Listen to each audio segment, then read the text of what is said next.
Snoring can disrupt marriages and cause serious health problems. Call Sleep Better Northwest first, the experts in dental sleep medicine. Their medically approved, custom-fit oral appliances will have both you and your partner sleeping better and being more productive throughout your day. Don't wait. Snoring and sleep apnea can signal potential strokes or heart attacks. For more information, visit needbettersleepnow.com and download our health guide today. Sleep Better Northwest, the experts in dental sleep medicine.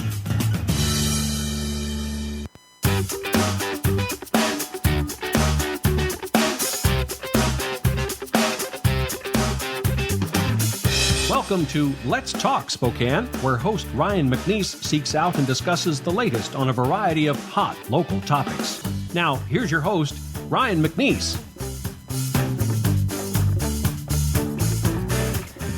Welcome back to the program. This is Let's Talk Spokane. I'm Ryan McNeese, and I am honored today to have Colonel Robert Estey, Rob Estey, here with us in the studio. Thanks for joining us. Well, thanks for having me, Ryan. This is great. You know, we've been trying to get you on the show for a while and trying to make your schedule work. You're a busy guy flying around the country with Full Sail Ale. It's a tough job drinking beer for a living. That's only half the job. You got to sell some of it too. Well, of course I jest. We're excited to have you on the show. The point of this show is really to find interesting stories that are going on in our area, and I think you go, quite frankly, to the top of the list. You're a West Valley grad, West Point, Army career, colonel, currently retired, now working for Full Sail Ale. Let's go all the way back to the beginning, though. I mean, to try to have this conversation in a half hour is almost impossible. But you leave West Valley playing all sports, obviously doing very well in school to make your way to West Point. What was that West Point experience like?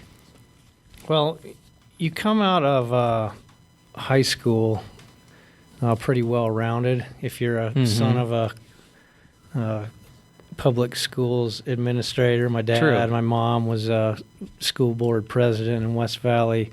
Had great example, brothers and sisters, cousins, family members and friends in West Valley that show you how to do it. Right. So you come out of there well set for what West Point was going to throw at me.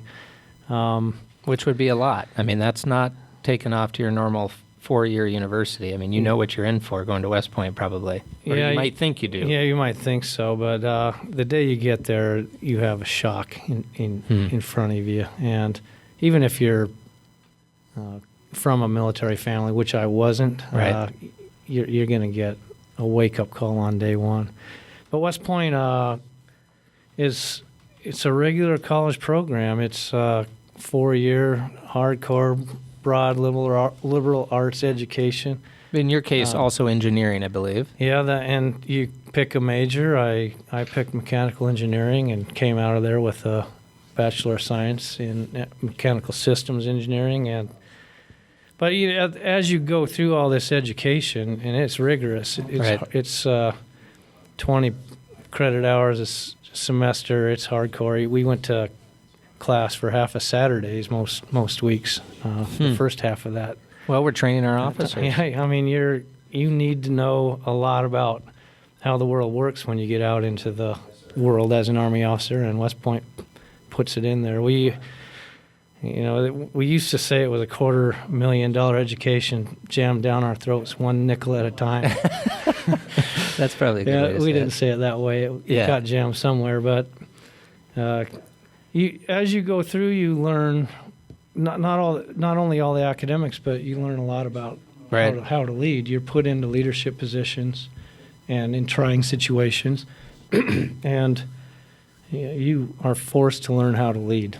And so when you come out of a 4-year education at West Point, I mean, obviously as acclaimed as any university in the country, what's the first step?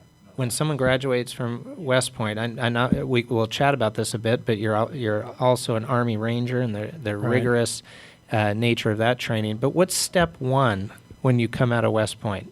How do you decide what your first commission, if you will, is going to be? So about midway, or early, the first third of your senior year, you find out what branch of the Army you're going to serve in. In fact, I think they just found out last week what branches they're all going to serve in either infantry, armor, artillery, engineers, aviation, and on and on. Is there a little bit of choice in that, or is it more of a they identify the skills they see? No, you get to put in your preference, and then based on your class rank, you get what you prefer. Right. I was a little bit of seniority in regards to grades. Yeah, grades and military grades, basically, and physical performance. So all those things go into your class rank, and that's how you get to pick what you are going to be. Now, I was fairly well down the order of merit list, and of course, what I wanted to be, there was a lot of slots for in the Army, and that was infantry officers.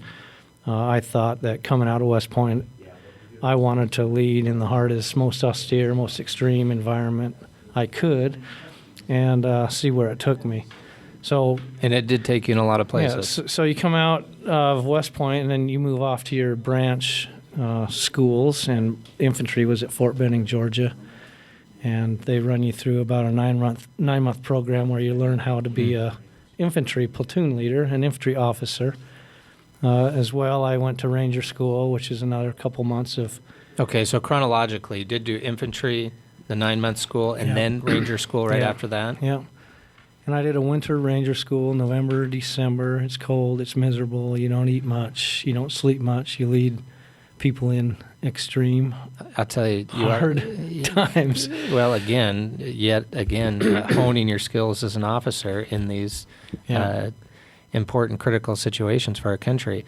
You should write a book about Ranger School alone, let alone the many different stories that you've had. Well, now, where does airborne come into that in the chronology of your life experiences? So if you haven't been trained to how to jump out of planes by the time you get to which I have not, by infantry the way. school or Ranger School, you get fed through that school on the way. That's a shorter course, I think 3 to 5 weeks, what it is now. But one of the summer programs I did at West Point, when the academic year is out, you do summertime training where you'll go gain a skill like parachuting, military parachuting, or air assault, where you slide down ropes out of helicopters, or northern warfare. And I think the obvious when you say military parachuting, obviously a lot closer to the ground than you ordinarily would be. Yeah, when you at the time we were jumping in training at 800 feet, and now I think we're up to 1,000 feet. What would be a standard if you were to go out to Ritzville and do a recreational jump? What type of altitude are they at? If you're doing a recreational, I've only done a couple, but we jumped. The first one I think was 3,000 feet. I did a tandem jump out outside of Tacoma at Kapowson Airfield way back in the late 80s, where we jumped out, I think, at 20,000. And holy cow! It was tandem, so I was attached to another. So versus 1,000. Yeah, 1,000. That's significant. Yeah. And then one of my first assignments at Fort Lewis, I got into the 2nd Ranger Battalion, and the first mission I was on with them was the combat parachute assault into Panama. Well, tell us a little bit about that, because that was significant. My understanding is this is one of the first airborne jumps into live combat. Well, it was one of the few. There's been plenty. World War II, as you know, the Saving Private Ryan, the Band of Brothers jumps on Normandy, and the various other jumps over time. But we hadn't done one as an American Army for quite some time, and we did one in Grenada. I think that was in '83, and then here it was December '89, and we're called to parachute in. It's a forced entry. It's the way we gain a foothold into a foreign country, or one of the ways. And you use your Rangers and your airborne forces, and you seize airfields or beachheads, or however you're going to do it, using these guys. And so you come out of West Valley, West Point, infantry, Ranger, all of a sudden you're a leader of an organization in a combat situation, and it's exciting. Jumping out of airplanes into live fire. Yeah, that'll wake you up. Yeah. They told me the next day 10 out of the 13 planes in my flight were not able to fly because they had holes in them the next morning. We flew over at about 500 feet, and exited the aircraft, and at that altitude, if your parachute doesn't open, you don't have time for a reserve. So but it keeps the enemies from zeroing in on you. Right, they don't have time, nor do you, and hurting you in the plane. Neither side has a lot of time to think about it. So that's in 1989. So obviously, significant experience there. As you crest into the early 90s, what were you doing at that stage in the military? So after 4 years in Tacoma at Fort Lewis as a motorized. 2 years as motorized on Humvees, then 2 years in the Rangers as an airborne Ranger. I went to another school. I mean, the Army sends you to school to teach you what you need to know on your next tour. Keep you up to speed on skills. I went to learn how to lead Bradley Infantry Fighting Vehicle forces, and so they taught me how to be a company commander and a Bradley Infantry Fighting Vehicle commander. And then I went to Korea to command a rifle company, Bradley's tanks, over in Camp Casey, Korea, which again is where I wanted to be, on the front edge. What year would that have been? That was 92, 93. Okay. I was over there for about a year. Commanded a company, the first of 3 that I ended up commanding over the next few years. But it was a really incredible company. I had 13 or 14 Bradleys, and when it came time to get ready to fight, you would trade a Bradley platoon for a tank platoon, so I might end up with 4 tanks. And you're over in Korea with 120 U.S. soldiers and living on a specific base, and Korea's all around you. Camp Casey and real world. Yeah, it's the world. You're within range of the North Korean artillery. And at what point did you reach captain status? Obviously retired as a colonel, but at what point did you reach captain status? Right. So as I left the Rangers, I got promoted to captain. Okay. Yeah. So you command companies as a captain and you're a staff officer through those years. So I left Korea for a year. After that, I went to Fort Irwin, California, down in the Mojave Desert, teaching mounted forces how to fight in the high desert. Did that a couple of years. And saw an opportunity in Arlington, Virginia, where another rifle company was open. And I went and commanded Charlie Company of the Old Guard, which does funerals and ceremonies amazing. To have Arlington. That experience at Arlington. And if anybody hasn't had the opportunity to do Arlington, you certainly should, right? It's phenomenal. It's a national treasure, and it's as sacred ground as any in the country. Just the visual alone, when I first saw it's just inspiring. Rob, let's come right back after a short little break, and there's plenty more to chat about. Thanks for joining us. All right. Love talking with you.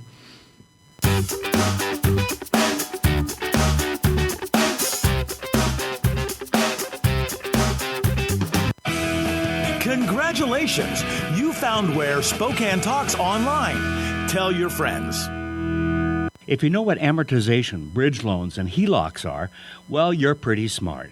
The financial world is brimming with acronyms and other confusing terms, which can make it harder to make decisions about spending, saving, and borrowing money. If you could use an introduction, go to STCU's financial education blog at stcumoney.org. You'll find out whether you've been amortizing all along, and the experts at the credit union will translate some of the other important financial concepts, too.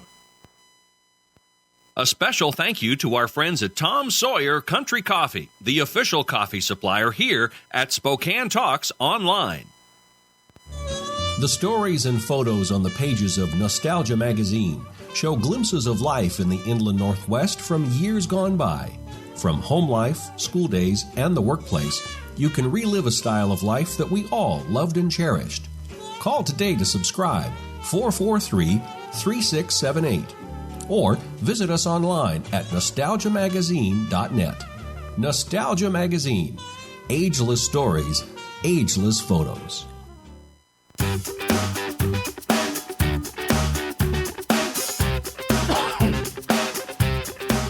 back. Ryan McNeese, and I'm here with Colonel Rob Estey. Thanks, Rob. Appreciate you being with us today. I love coming down. Well, I think we said at the beginning of the show, this is one of those shows I think we could go on for episode 1, 2, 3, and 4 probably, because there's so many fascinating chapters of your experience in the military and beyond. But right before the break, we were chatting about your opportunity to be at Arlington and how amazing that experience would be. After Arlington, what was your next stop in the Army? Well, I left Virginia, went to Kansas for a year of school. Again, the Army teaches you what you need to know. And what was the school in Kansas? It was the Command and General Staff Officers course. And they teach you how to be a major and advance into the organizational level of leadership. So a year of that, advanced schooling. It's all in uniform. It's at an incredible school, one of the most incredible libraries in the world out there. And we just beat our majors up and teach them how to plan and how to lead organizations. So, well, I think an interesting part of this discussion today has been the significant schooling at each stage. I mean, obviously West Point, that goes without saying, very rigorous, but you've definitely hit upon several of the different units that you're involved in that they drill down to a massive degree in these given areas to train you up for the next mission, if you will. And this one sounds on its surface like a fun mission, but I think after that you ended up at Pearl Harbor, didn't you? I moved out from Leavenworth. I went to Fort Bragg for a few years as a leader of airborne forces again, the 82nd Airborne Division. Okay. I was the operations officer in an airborne unit and then the executive officer, so from the number 3 and the number 2 man in an airborne battalion. And then after that time, we had an assignment in Hawaii. I got married at the beginning of that tour. Okay, so before you went to Pearl Harbor, you were married, and you're married now? Yep. As we went to Fort Bragg, we got married. My wife is awesome. We got married in 2000. We have 2 children. Now they're 14 and 12-year-old kids. Great. Time flies. Awesome kids. I moved back to Spokane to raise them the way I was raised. So at least one of the kids was born in Hawaii, right? Yeah, 2 of them both. They both were. Yeah, Tripler Army Medical Center over there. We did a joint tour over there where you work with the other armed forces. I was a exercise planner on the Pacific Command staff. Well, my understanding there was, I think as you're describing, you would go out for several weeks at a time on the battleships, right? Or on the carriers? A couple of times I went on the command ship of the 7th Fleet, once on the USS Blue Ridge, and then the other time their command ship was in for some work, so we borrowed another fleet's command ship, the USS Coronado. So I was out 2 different occasions for a few weeks, planning, leading, running an exercise for the 7th Fleet. It's certainly interesting. I think as we have the annual celebration of the Pearl Harbor memorial and the events, December 7th, 1941, that's coming up here pretty quick. How long were you guys in Pearl Harbor total? We were in Hawaii for a couple of years. 2 years or so. And then I got picked to command a battalion. Well, I was going to say, unfortunately, the Iraq War was moving forward at that point in time, and with all your experience and training, you were probably one of the top on the list to send you there to command. Well, I was one of many very well-qualified people, and it was my great fortune the Army picked me to command a battalion. I showed up to take over and looked around and asked my boss where it was, and they said, "You're it." So we built it. There was no battalion. We built it from scratch, from one guy, me, all the way up to about 900 when we deployed.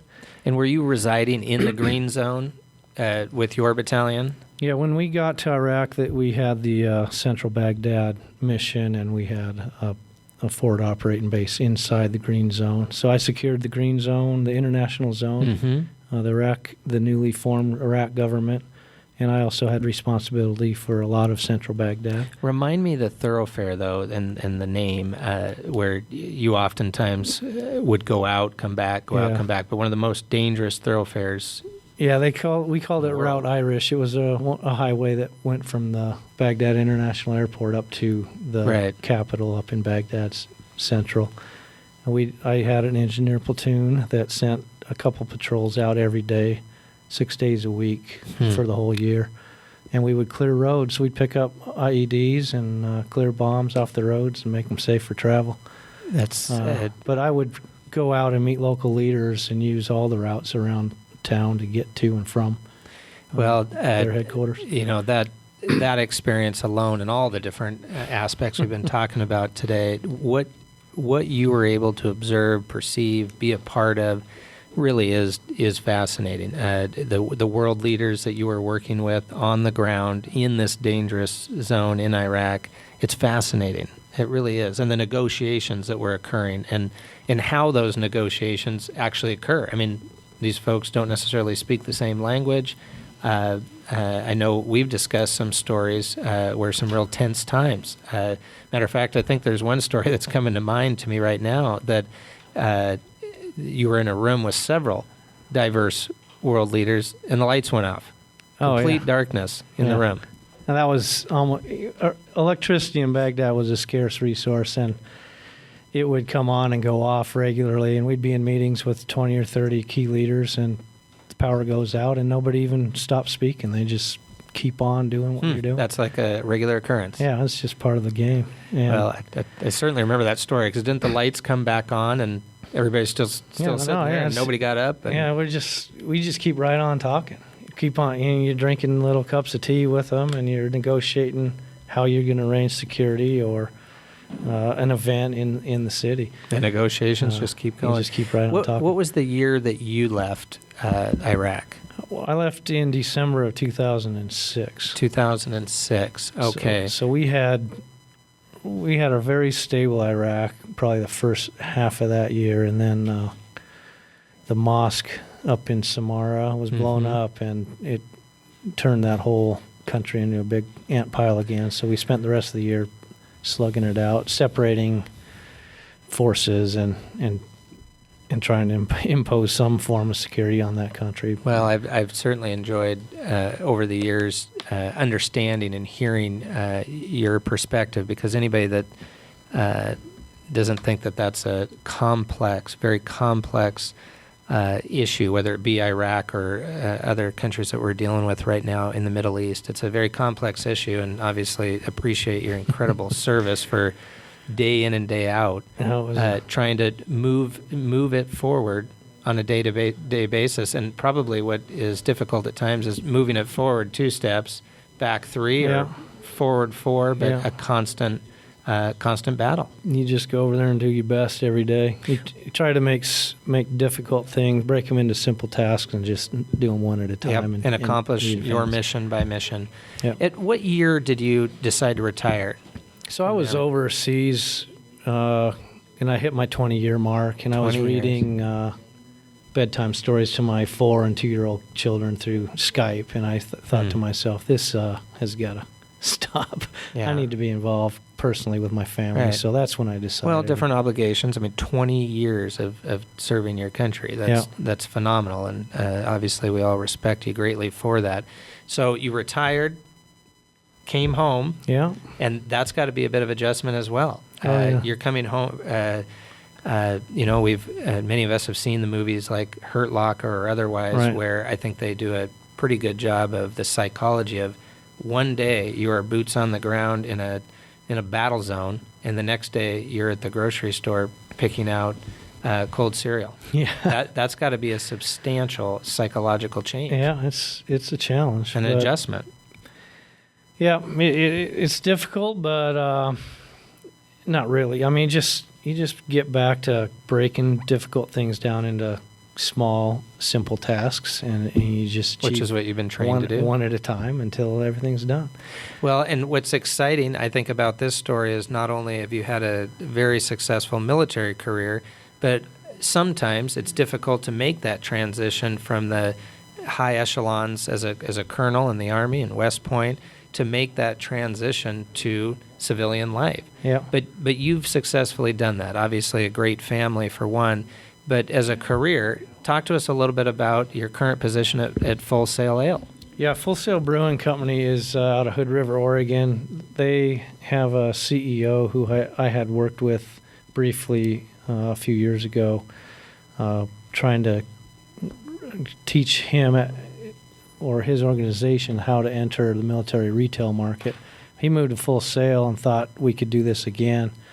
And I jumped at the chance. I like beer. Full Sail Brewing is a great company. And I've been putting both Full Sail brand and Session brand beers into the military retail markets, from the Army and Air Force, Navy, Marine Corps, Coast Guard, Exchange Services, which is our grocery stores, alcohol, packaged beverage stores, as well as all the... Well, and you just recently went back to Pearl Harbor. Yeah, I was over in Hawaii, and I was able to sell our products into many of the stores over there. So, but what a transition, though. I mean, it makes sense in the beer distribution, or any product for that matter, but specifically in the beer distribution, your ability, taking your experience in the military and having the opportunity to make contacts and probably oftentimes reach out to people that you haven't seen in quite a while. Oh, yeah. And make that connection to distribute your product in those areas. Yeah. It's really fun. I can go back to bases I've been on before. I can reach out and touch some of the guys. In fact, I was in Virginia, and the commander of the old guard was the guy who's now in charge, was one of the lieutenants of mine when I was in commanding Charlie Company in the old guard. I think that's got to be a fascinating kind of full circle, where you've spent so much time kind of in the trenches, so to speak, with these folks throughout a 20-year military career. Now it's circling back to these people that there's a lot of joint respect there. Oh, yeah. The commitment of the guys in the Army and the armed forces in general is huge, and they deserve all of our respect. It's really something when you get to. I personally got to speak at a Veterans Day ceremony up at Priest Lake last week, and I've spoken at high schools here in Spokane a couple of times over the years. And when people are respecting veterans, it makes me really happy. Absolutely. Well, we are extremely fortunate to have you sitting at this table and in Spokane. Someone like yourself with the background that you've had, it's amazing. We respect it, and we're excited to have you here. We'd love to have you come back and really drill down into almost what I would view as each of these topics that we've hit today. I think we could drill down and make chapters out of them. And almost, I think you got to promise that you'll sit down at some point and write a book. It'd be good for us and be good for your kids. Yeah, maybe we do this enough, you can write the book. Okay, well, maybe that's a deal. Rob, appreciate you being here on the show with us today. Thank you so much. Thank you. Appreciate you having me on.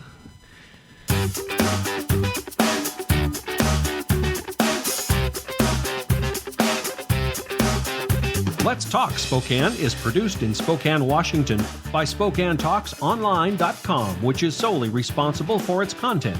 Ask us a question, recommend a guest, and hear this program again online anytime at SpokaneTalksOnline.com.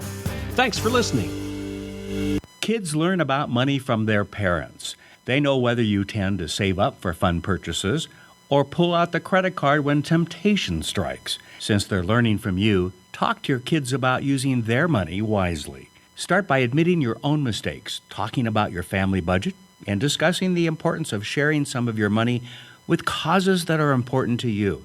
There are gentle ways to help them become wise stewards of their own money. To learn more, go to stcumoney.org. If you need a sign, banner, or business cards for your business, who do you call? Hi, this is Kent Adams. And Tom MacArthur from Business Talks. Kent and I call Instant Sign Factory for our signs, banners, business cards, and more. Dave at Instant Sign Factory is our go-to guy for printing, and he always does excellent work for us. Check them out online. They've got an all-new website, InstantSignFactory.com. Tell them Kent and Tom from Business Talks sent you. Instant Sign Factory. Hi, this is Kent Adams, co-host of Business Talks. I'd like to introduce you to a couple of friends, Lisa and Alan Gwaltney of Window World. I've known Lisa and Alan for a number of years and know them to be honest and caring folks.